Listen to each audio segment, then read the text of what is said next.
Amazing world के अपने नए एपिसोड में।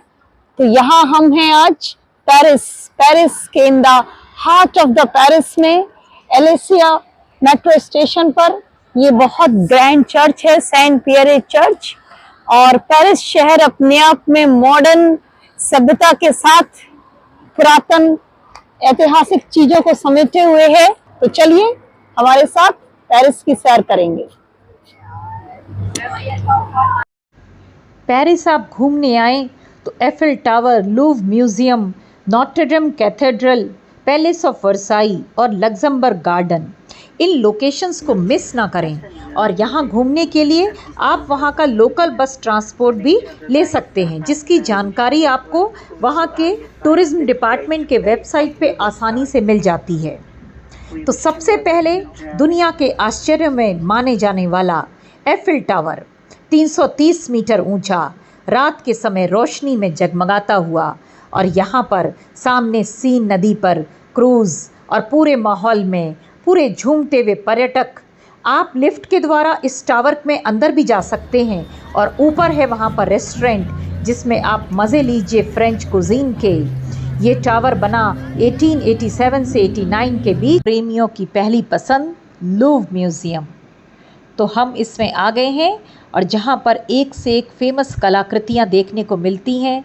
मोनालिसा, वीनस डी मेलो, विंग्ड विक्ट्री, और ये सब कलाकृतियाँ, यहाँ की दीवारों की पूरी नक्काशियाँ आपको ले जाती हैं कहीं इतिहास में, और पहुँचाती हैं उस फ्रांस में जो कि जाना जाता था अपनी कला के लिए, और आज भी सिटी ऑफ रोमांस के नाम से प्रसिद्ध है। तो हम आ गए हैं फ्रांस के सबसे फेमस चर्च में, नॉट्रे-डेम कैथेड्रल। ये कैथेड्रल 4th अराउंडिसमेंट में स्थित है, और इसे बनने में 12वीं शताब्दी में लगभग 100 साल का समय लगा था। और ये कैथेड्रल साक्षी रहा नेपोलियन के कोरोनेशन का, और आज भी ये सबसे ज़्यादा विजिटेड मॉन्यूमेंट पेरिस का माना जाता है। आज का प्लान हमारा पैलेस ऑफ वर्साई विज़िट करने का है, जिसके लिए रास्ते में हम पेरिस के मशहूर जगह पैंथियन होते हुए जा रहे हैं। पैंथियन, जिसको टेम्पल ऑफ ऑल गॉड्स के नाम से जाना जाता है। ये पूरा इलाका बहुत ही टूरिस्टी है, यहाँ की रौनक देखते ही बनती है। दोस्तों, हम आ गए हैं पेरिस के शानदार पैलेस ऑफ वर्साई में, जो कि पुराने समय में शाही निवास हुआ करता था। पेरिस से 18 किलोमीटर की दूर पर स्थित है, जो कि आज के समय में फ्रेंच गवर्नमेंट के कंट्रोल में आता है। और 1979 में यूनाइटेड नेशंस के द्वारा इसको वर्ल्ड हेरिटेज साइट घोषित किया गया। क्यों ना किया जाएगा आखिर। इसकी भव्यता, इसके गार्डन्स, इसका आर्किटेक्चर, ये सब चीज़ें, और इसको देखने के लिए आपको लेना होगा लगभग 30 यूरो का टिकट।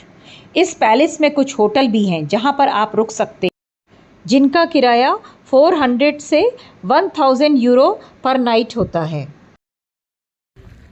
तो आज हम हैं लग्जमबर्ग गार्डन।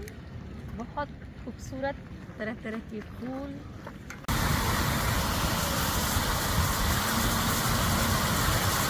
पेरिस जाने के लिए आपको शेंजन वीज़ा की आवश्यकता होती है, और इसका तरीका, सबसे पहले आप फ्रेंच गवर्नमेंट की वीज़ा साइट पर जाएं और अपना अकाउंट बनाएं। फिर वीज़ा एप्लीकेशन का फॉर्म भर लें। उसके बाद आप VFS ग्लोबल के वेबसाइट पर जाकर अपना अकाउंट बनाएंगे, और वीज़ा फॉर्म जमा करने का एक अपॉइंटमेंट ले लेंगे। और अपॉइंटमेंट वाली डेट पर ये कागज़ आपको तैयार रखने हैं। सबसे पहले वीज़ा एप्लीकेशन फॉर्म, फिर पासपोर्ट जिसमें कम से कम 2 खाली पेज होने चाहिए, और जो आपकी वापसी की डेट से 6 महीने बाद तक के लिए वैलिड होना चाहिए। इसके अलावा return flight ticket, medical insurance, bank account statement पिछले 6 महीने का, और ITR पिछले 3 साल की। आप अपनी एप्लीकेशन कम से कम 30 दिन पहले अवश्य जमा कर लें। तो चलिए आर्ट्स, रोमांस और फैशन के शहर पेरिस से विदाई लेते हैं। फिर मिलेंगे अमेजिंग वर्ल्ड के नए एपिसोड में नए नज़ारों के साथ। Bye bye.